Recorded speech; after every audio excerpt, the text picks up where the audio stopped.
सदगुरु की साजी नवाजी। गुरु प्यारी सात संगत जी, बड़े ही प्रेम और सत्कार से बोलिए धनरंकार जी। प्यारी सात संगत जी, आज का टॉपिक है आत्मा की गति। आत्मा का कभी नाश नहीं होता, केवल शरीर की मृत्यु होती है। आत्मा किसी न किसी रूप में हमेशा रहती है। भगवत गीता में भगवान कृष्ण समझाते हैं, नैनम छिन्दन्ति शस्त्राणि नैनम दहति पावक न चैनम क्लेदन्त्यापो न शोषयति मारुता। यानी ये आत्मा न जलती है, न कटती है, न भीगती है, न सूखती है।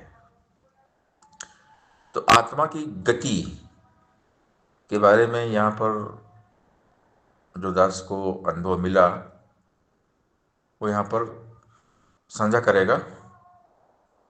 आत्मा कहीं मरती नहीं है, क्योंकि वह ब्रह्म ज्ञान जो दिया गया है, ब्रह्म ज्ञान के माध्यम से हमें बताया गया कि आत्मा परमात्मा के अंश है और परमात्मा सृष्टि कण कण में विराजमान है। तो जब आत्मा ब्रह्म ज्ञान के द्वारा परमात्मा का बोध हासिल करती है और इसके एहसास में रहती है तो जीते जी मुक्त होती है। आत्मा कभी मरती नहीं है। आत्मा अवध है, जिसका कभी वध नहीं होता। आत्मा अक्लेद्य है, जिसे पानी भिगो नहीं सकता। आत्मा अद्दाह है, जिसे आग जला नहीं सकती। आत्मा अशोष है, जिसे हवा सुखा नहीं सकती।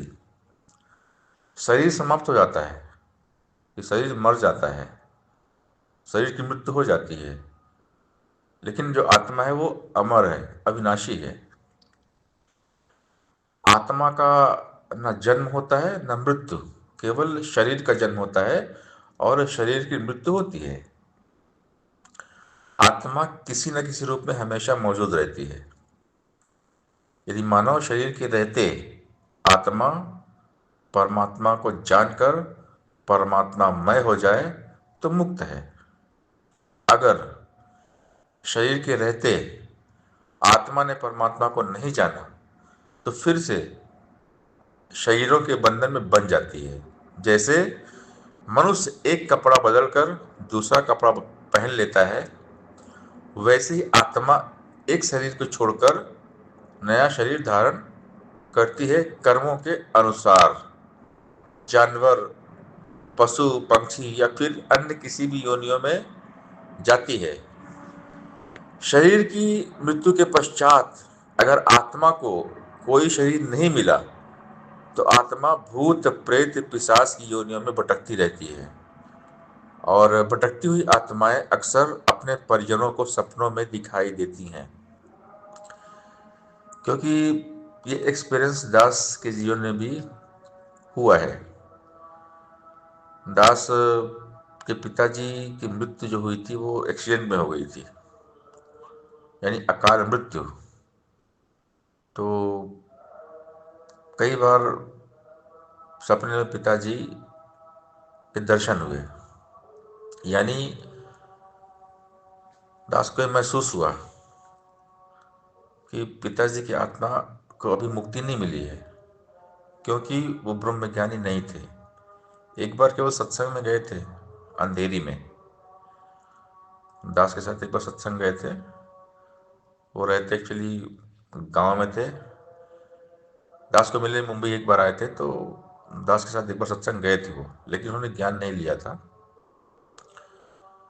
तो फिर उनकी मृत्यु हो गई, ट्रक ने उनको कुचल दिया था। तो उनका पूरा बॉडी ट्रक के नीचे आ गया था,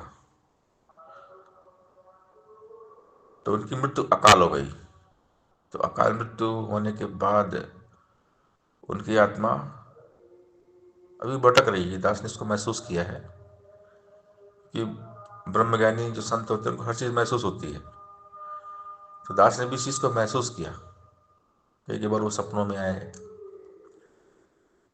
तो दास के मन में एक विचार आया कि क्यों ना ये सभी के साथ में ये चीज शेयर की जाए, क्योंकि ब्रह्म ज्ञान दास के पास है, उनके पास ब्रह्म ज्ञान नहीं है। दास निरंकार को जानता है। दास को 24 साल हो गए ज्ञान को लेकर, तो दास तो हमेशा निरंकार में रहता है, लेकिन उनको ब्रह्म ज्ञान नहीं था, तो अक्सर वो सपनों में आ जाते हैं। यानी उनको मुक्ति चाहिए, तो दास अरदास करता है दातार के चरणों में, हे प्रभु कृपा करिए, उनके जो बाकी कर्म हैं, जो बाकी रह गए, उनकी कुछ इच्छाएं बाकी रह गई, आपकी कृपा से उनके कर्म कट जाएं, क्योंकि आप कुछ भी कर सकते हैं दातार, आप कुछ भी कर सकते हैं, आप सर्वशक्तिमान है, समर्थ है।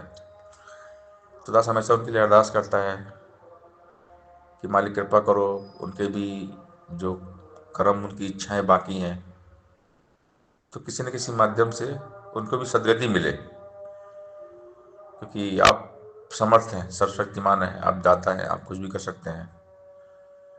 क्योंकि जब भगवान राम जी के बारे में और दशरथ जी के बारे में एक कहानी कहीं पढ़ी थी कि दशरथ जी पुत्र मोह में थे, तो उनके मरने के बाद उनको प्रेत योनि मिली थी। तो भगवान राम ने दशरथ जी को प्रेत योनि से मुक्ति दिलाई थी। तो वो तो भगवान थे, एक अवतार थे। लेकिन यहाँ पर दास अरदास करता है प्रभु निरंकार के चरणों में, सदगुरु के चरणों की दातार कृपा करे, उनकी आत्मा को भी सदगति मिले। ये अरदास प्रार्थना है, तो दास सिमरन करेगा उनके कल्याण के लिए, कि उनकी आत्मा का भी कल्याण हो जाए। तू निरंकार मैं तेरी शरण हाँ, मैनू बख्श लो। तू निरंकार मैं तेरी शरण हाँ, मैनू बख्श लो। तू निरंकार मैं तेरी शरण हाँ, मैनू बख्श लो। तू निरंकार मैं तेरी शरण हाँ, मैनू बख्श लो। तू निरंकार मैं तेरी शरण हाँ, मैनू बख्श लो। तू निरंकार मैं तेरी शरण हाँ, मैनू बख्श लो। सत्संगत जी प्यार से बोलिए धन निरंकार जी